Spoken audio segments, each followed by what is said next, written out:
Another thing I would tell my 25-year-old self is, Tula, you can be a writer and an investor. I think I had this idea that because I was going into journalism, and you don't make a lot of money in journalism, but you want to change the world, and you're not going into finance to make loads of money, so you don't need to learn about that. You don't need to worry about that.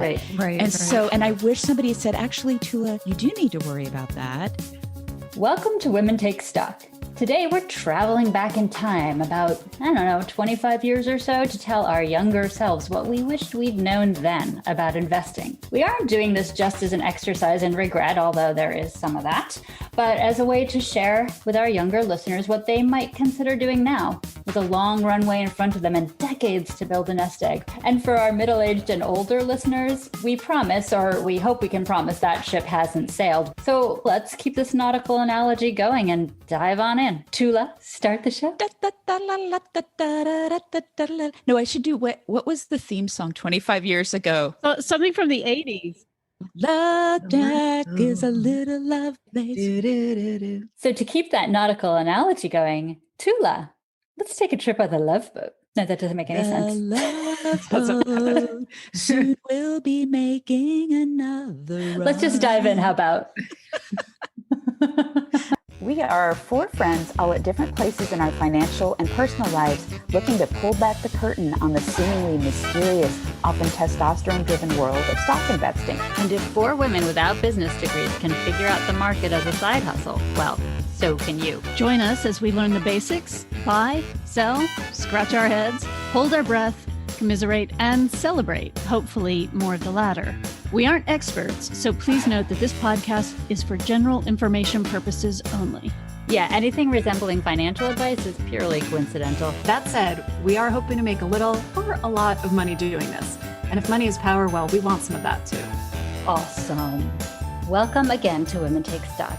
Before we start talking about our past lives, let's talk about our present lives. How's everybody been? We haven't actually met for 2 weeks, so I don't know. Has a lot happened? Tula, what's going on with you?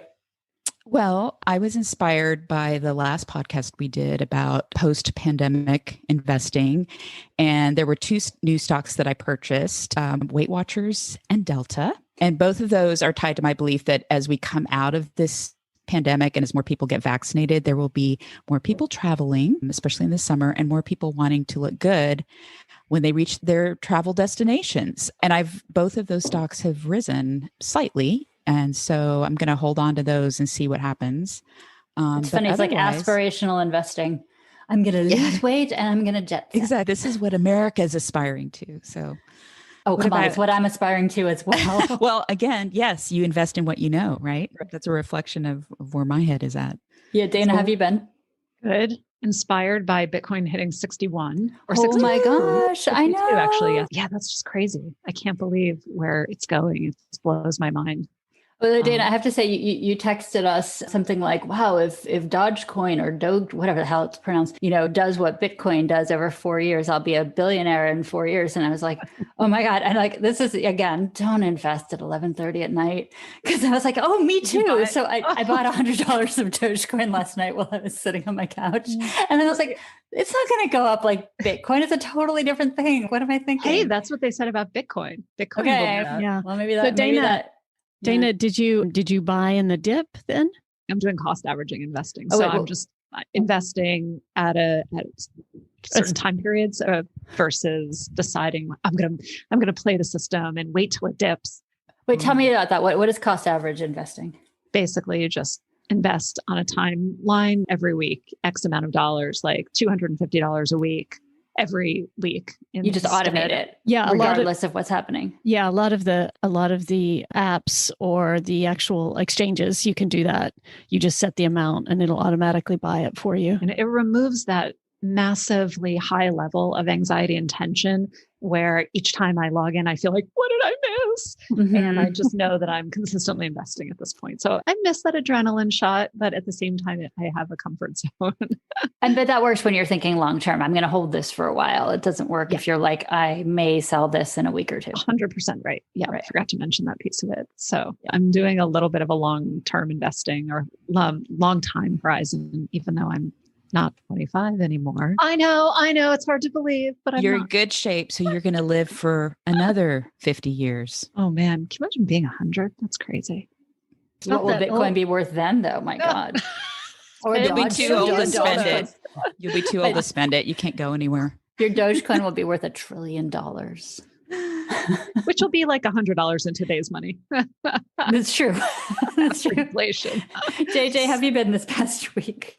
Yeah. Or 2 weeks, sorry. Yeah, 2 weeks. I've been really busy on the personal front, and it reminds me of that aspect that we talked about a while back, where it's good to have a portfolio for me right now that I don't need to check constantly, that I know I'm looking for long-term results. And therefore I was checking it. I was probably going in and just checking my holdings once a day, which was a heck of a lot more than you were doing a year ago. True, exactly. But just to keep tabs on it. And what's been really interesting is, in some ways, yes, I do miss that thrill that Dana was talking about, but it's gotten rid of that anxiety of, ooh, I'm missing out, or I'm not making the right decisions in the moment, which ironically means it's given me more confidence. I've also seen gyrations in my stocks, especially in the gyrations. They're going up and down, like the marijuana stocks in particular, ridiculously so. Like every day, up 2.5, next day down 5, up 8, down 4. I mean, really just kind of volatile.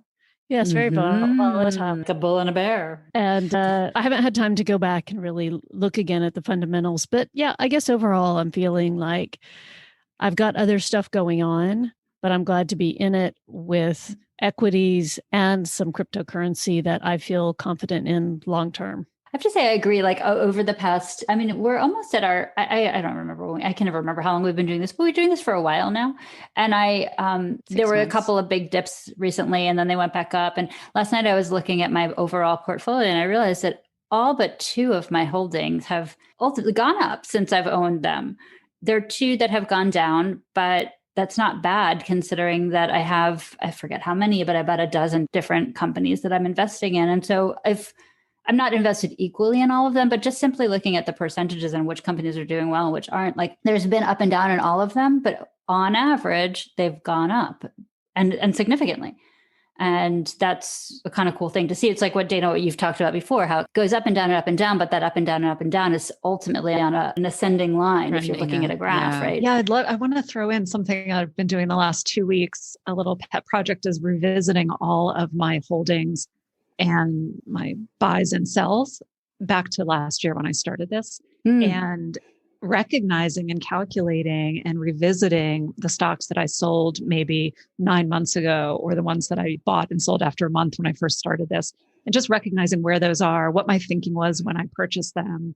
That's brave. That's brave. I don't know if I could. Yeah, it's a little back. painful. It's definitely a little painful, but for the most part, it's shown me that my instincts and my research have paid off. I think looking back in time is really helpful. I see a new market here for like stock market therapist. Honestly, if you could look at the rest of your life in the way that you've just reflected on your last year of investing, you'd be such a healthy person. Yeah. That's what we do in therapy.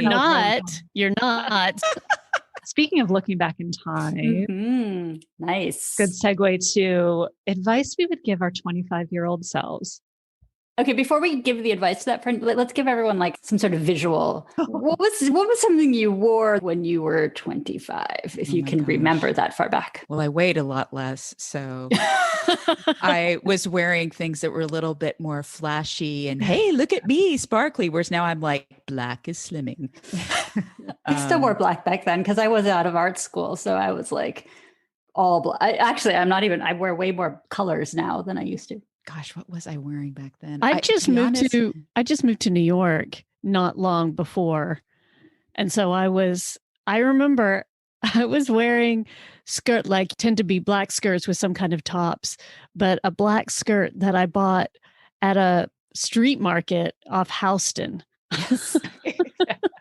I had this crazy, oh my God, it was so hideous. Now it's coming back to me, this like suede coat with like big fur, fake trim. And it was just hideous. I don't know what it was. Couture. That was pimp couture. It sounds marvelous. Oh my God, it was horrible. But no, I thought it was fab. I thought it was so cool.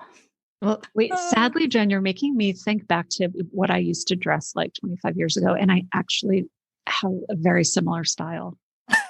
So that really makes me upset. I went to Bloomingdale's. I went to the shoe floor at Bloomingdale's. That's why I was, instead of putting money into an index fund, I was purchasing shoes and boots that I couldn't really afford based on my very low publishing salary. Totally. Yeah, when you work in publishing and you live in New York, that's part of the fun too. I will say the whole fashion-y aspect of it that I really enjoyed, but I shouldn't have enjoyed it. The assumption is that the women who work in publishing all come from wealthy families. So you're trying to keep up with these other women who have their credit cards paid for by their parents. And you're like, I want these designer clothing too. Some of them, that's true. I was That's out of really my good observation. element. And it's fun for like a year. And then you're like just keeping up with the Joneses. And then it becomes really painful. Yeah. I was all about shoes though. I do remember that. And I didn't really care what I wore as long as I had cool shoes. But they had to be walkable in New York too. Oh yeah, but no, I like clunky. Remember the big clunky heels? Yes, stacked heels. Yeah. Still wear. Okay, so 25 years ago, where were our heads at, and what would we have told our younger selves? Buy more shoes. No, don't buy more shoes. Don't buy more shoes. Well, I will say that I wish I'd been a little more careful with my money. I mean, when you're young, of course, and not making a lot of money. I had a very low paying publishing job.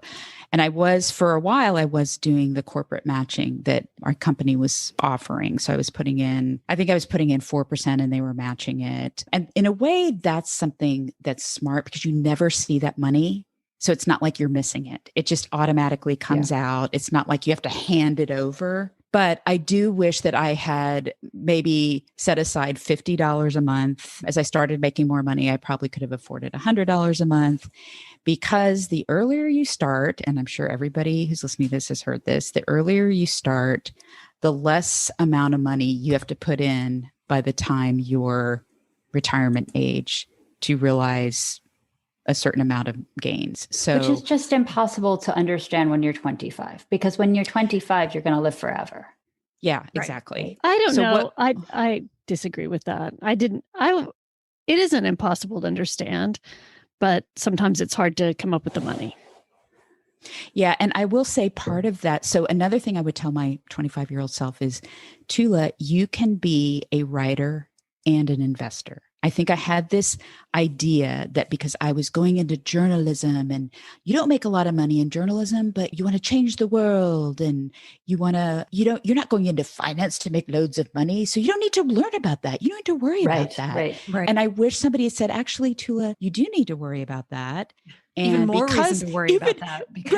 Because I'm in a field that's not going to pay a lot. And just this identity of you can be both of those things. Mm-hmm. Like in my mind, I had this very romantic idea of what it was to be a writer and live in a small loft in New York City and kind of struggle.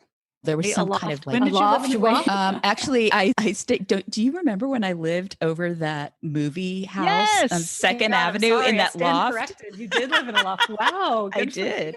But I was only there for a couple months, sleeping on the couch, and then I moved into that other wonderful place on St. Mark's Street that didn't have heat in the middle of winter. That was great. Nice. Tula, I completely hear you here though, because when I was in my mid-20s, I was transitioning into a new career of being a graphic designer and an artist. And I had this total mindset of, I don't need to understand that stuff. I don't even want to be like those people who understand that stuff, because I am such an artist and so creatively minded. I can't poison myself. And God, that was just such to my detriment. I really should that's definitely a great piece of advice to my 25-year-old self. I had that too. I had this idea that people who spent their lives thinking about money were somehow lesser than.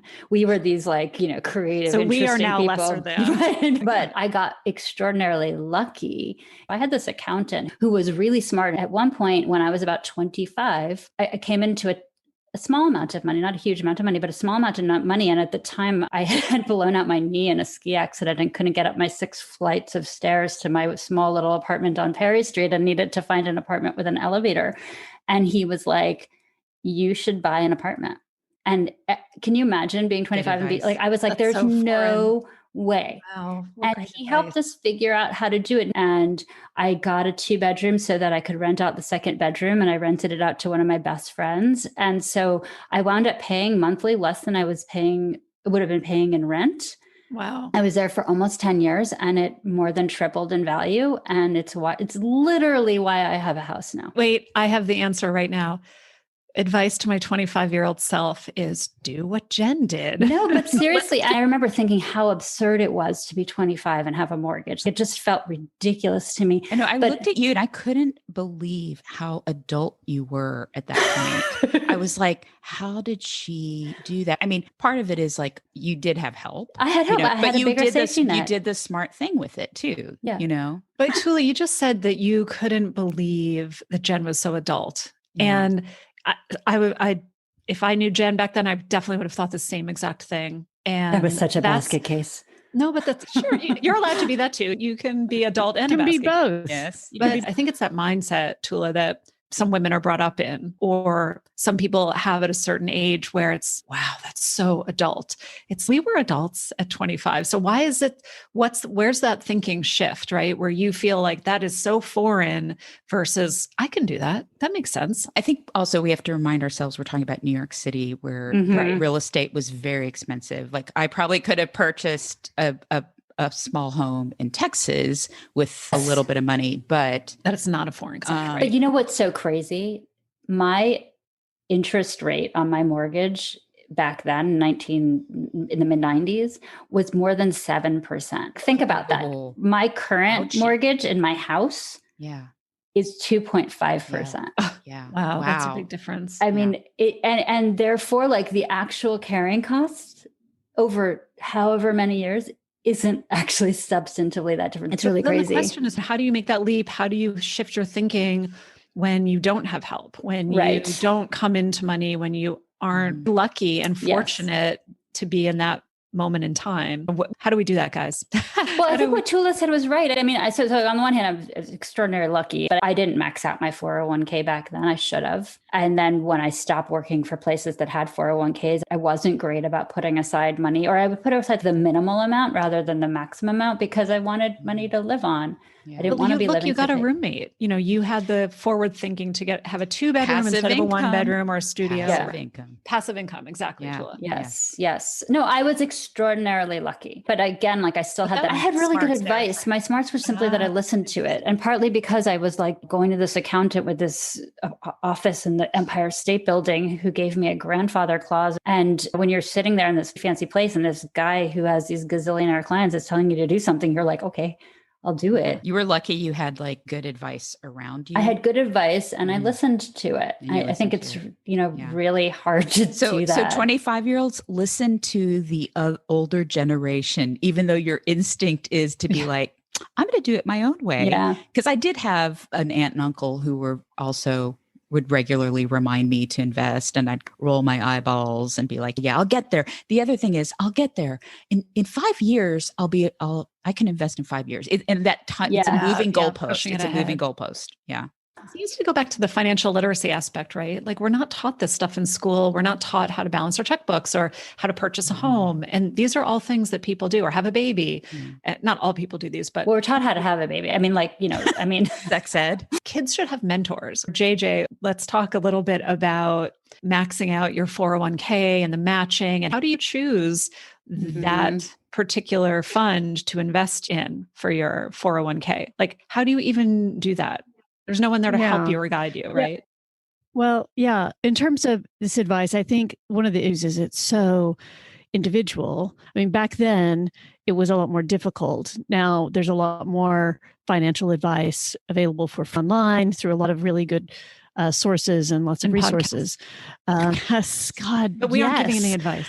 And I was really lucky in that my parents, they were very focused. They drilled it into me. Every job I had, even from the first one, I was putting the maximum amount that I could afford into my 401k with the matching funds. But then you'd go into these meetings and it would be led by somebody, from HR or somebody they would bring in who would say, here's how it works. You have this money, you have to choose a fund. And here's our little booklet on the funds. And you'd say, how do I choose? And they'd say, Well, you read up about in them this booklet. And in this booklet, it would have a lot of language that was like, at this fund, we aim to maximize your returns while minimizing your costs. Which is like, that's totally vague and not Page helpful. 347 of that booklet. Section B. It's so funny. Just a small Yes. little aside. Yesterday, I realized for some reason, a couple months ago, I was paying $30 a month in fees for my Citibank checking account. And I was like, what the hell? So I called them, thought I got rid of it, and then looked again yesterday and saw they were still charging me. And I spent 2 hours on the phone with some idiot at Citibank. And I kept saying, can you just explain to me, what was I getting for this $30? And she'd be like, this fund costs $30. And it was the Premier fund. And I was like, but what did it give me? And she couldn't answer the question. She's like, this one, it gave you a Premier. And the only thing I could get out of it was that my savings account in the Premier fund gave me an interest rate of like 0.0005%. So I was like, so I'm paying $30 a month so I can have a savings account. Yeah, that math does not add up. Anyway, It doesn't. And Jen, I love what you're talking about right now. We go into life with these assumptions. Like I started at Citibank and then moved to Chase because they're established. They're good banks. My parents use them. Everybody I know uses them. Yet they were charging me $12 a month if my balance was under $5,000. So all told, I'm spending $36 a month on 3 different accounts. Yeah. Year after year after year, I basically got nothing other than the fact that they were holding on to my money. And it wasn't until I questioned that and moved to Capital One, which actually pays you for using their bank account services. I ended up making up all this money over this 1 year that I had Capital One versus the 20 years that I had these other banks that were charging me. So think about your 25-year-old self. If you'd been paying $30 a month, that $30 a month could have gone into it's a huge amount. But that, again, that's $30 a month that if you'd been putting away for 25 years. Oh, don't even. You guys are making a really good point though, which is you should take some time to manage your finances and get familiar with them on a regular basis. What do you recommend? How do you become financially literate when you're 25 and you don't really have your head around any of this at all? Well, you couldn't really do this now because we've so much gone to electronic payments for everything. But I was taking money out at the beginning of every week, and that was my budget of money I could spend on lunch or drinks. Oh my God, you're so organized. So I could, when it was dwindling toward the end of the week, I could slow down my spending. But I still thought, it's just such a hassle. And I never really baked in that time to actually do research or actually sit down. It was always a bit like what Tula was saying is, I will do that. I will do that. And it's a bit like prioritizing anything, prioritizing exercise or prioritizing to watch the latest box set or whatever, that I wish I would have said, okay, I don't love it, but once a month, I'm going to sit down for 2 hours on a Sunday and I'm going to look at one aspect. Like maybe I'm going to read up about something, or I'm going to get out the information about my 401k and make sure, I'm investing in one that has low fees and is giving me the returns I want. I mean, I started doing this with a lot of my old 401ks. And I just, oh my God, this year. I discovered I have one that I divide. Yeah. Whoops. Oops. I did it again. I discovered that I divided the money in one of my retirement accounts into 2 pots, going to 2 different funds. And one is like amazing, like has gone up, just an amazing percentage. And the other one, I kid you not, up from the last few years, something like 7%. Like, what is going on? I need to move it out of that ridiculous 7%. That's the average, isn't it? In multiple numbers. Not in of this. years? And not certainly like the past couple of years. No. Yeah. Yeah. So I think making that time to sit down and do it, but the thing is, this sounds so boring. Oh, I know I have to do it. But actually, if you keep it small and you keep it compact and you make it regular. So it's not some month or it's the first Monday night. Here's Back the then thing too, was like saying, now we don't really have a good excuse not to do that because you can automate all of this, right? There are all of these different services, Mint or whatever, that I'm like not doing it, but I could be doing it. I think my problem is always that onboarding where you have to enter all of your information is so tedious. But if you did it, it breaks down your budgets, it breaks down your savings, it shows it to you so that instead of 45 minutes every other Sunday, maybe it's 30 minutes. So note to older self, get organized. It's interesting because I've been doing this with my credit cards, not the funnest task. Like I've been looking very squarely in the eye, my balances, my interest rates, and I can't wait, which I'm very close to getting to zero. So I can put that time into what JJ's talking about, this regular box sets. Yes, box sets. What is a box set? I don't exactly. I know. Sorry. No, but to then transfer, like the healthier you are financially, the more you're able to become even healthier. The idea of compounding interest is also compounding literacy in a way and compounding knowledge, right? Yeah. So once I get that credit card stuff dealt with, I should take that time I've been spending on the credit card and apply it to, I am doing it somewhat with this podcast, of course, but I am not setting aside regular time, which I should. And you can even do that with friends. Listen, you can take your Women Take Stock group and you can all decide for this hour, we're all going to just log on and I'll look at we don't have to talk about it, but we're doing it together. Like whatever it takes to incentivize you. That's funny. We can parallel play. Exactly. Can you imagine if we were 25 and sitting down with a glass of wine Monday night talking about our banking fees? You know what? One of my best friends, her 20-something-year-old daughter already has significant money that she's aside into like Ellevest and some different investment accounts. She's gotten her sister on board. And I just think hopefully it isn't going to be quite as overwhelming and foreign to this younger generation. I think it is. I think they're all on Robinhood right now. They're all on Robinhood. Yeah.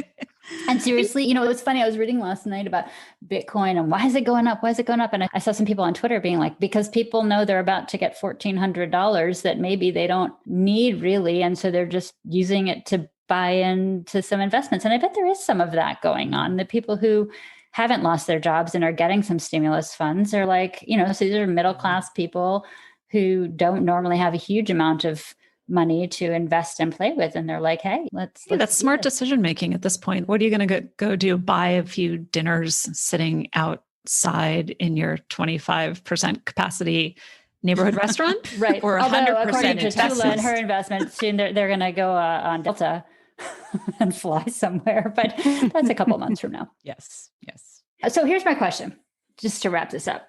We're no longer 25, although you all look fabulous. What's your advice to yourself today? Ooh. Stumped you. I've got one.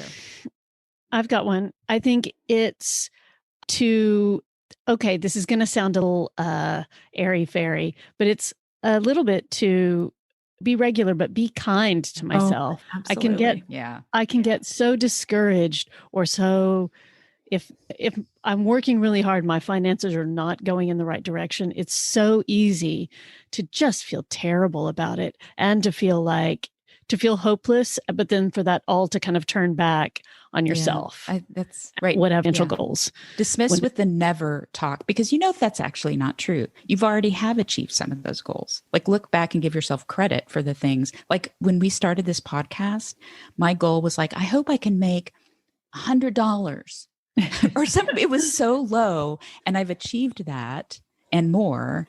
And give yourself credit for that. I have to say, like the credit, I think we're really bad at that, at saying, like, Julie, you're almost paid off. That's just mind blowing. And then take it from there. Like if you took half of the amount that you were using to pay off that debt and invested that, where that would be in 5-10 years. Right. If you told me 6 months ago that I was going to make $500 off of Bitcoin, which the reason I say that is because yesterday I sold my initial investment. I still have more in it because it hit a high. I sold $500 and I automatically put that toward my credit card. Nice. So if I You told me 6 months ago that somebody was going to hand me free money, basically, that I was going to be able to pay off my credit card. No, with. no one would tell you that, because what you did, that wasn't free money. That was money that you strategically earned and then strategically took as a gain to pay part of your debt, like all super smart decision making. And that loops back to being kind to yourself. Give yourself credit for doing that. That was not free money, man. That was, you busted your butt trying to learn about that and figure out how to make that happen. Well, I listened to a certain smart investor here on our podcast. Wow.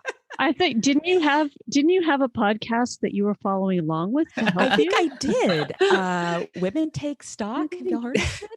Yeah. But JJ, I love your airy fairy stuff, as you termed it. I think being kind to ourselves is really important, because then when you give yourself a break, that also opens up your mind and your eyes to make better decisions moving forward, instead of making decisions out of anxiety and disappointment and feeling like you lost out. And giving yourself a break lets you make some better decisions and have a better future. It's like Women Take Stock, where the new age meets the new currency. Ooh, I like that tagline. Dana, what would you tell yourself right now?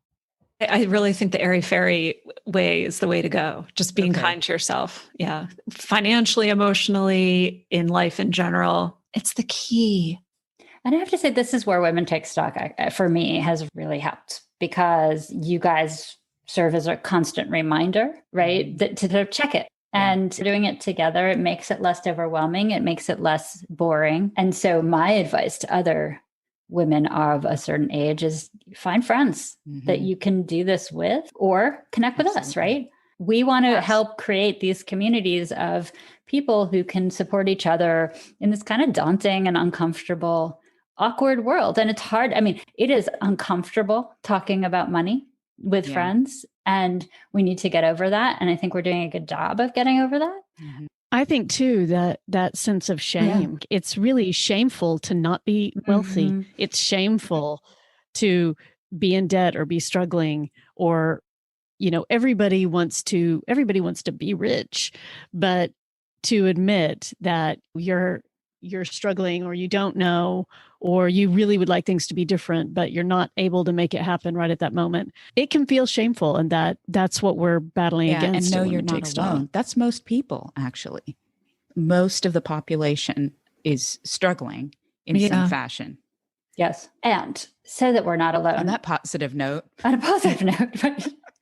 And so that we don't have to all struggle alone, why don't you all, get in touch with us? JJ, how are some ways that people could connect with us here at Women Take Stock and share their stories and their ideas and perhaps some suggestions and advice? We'll take it, or we'll listen to it anyway.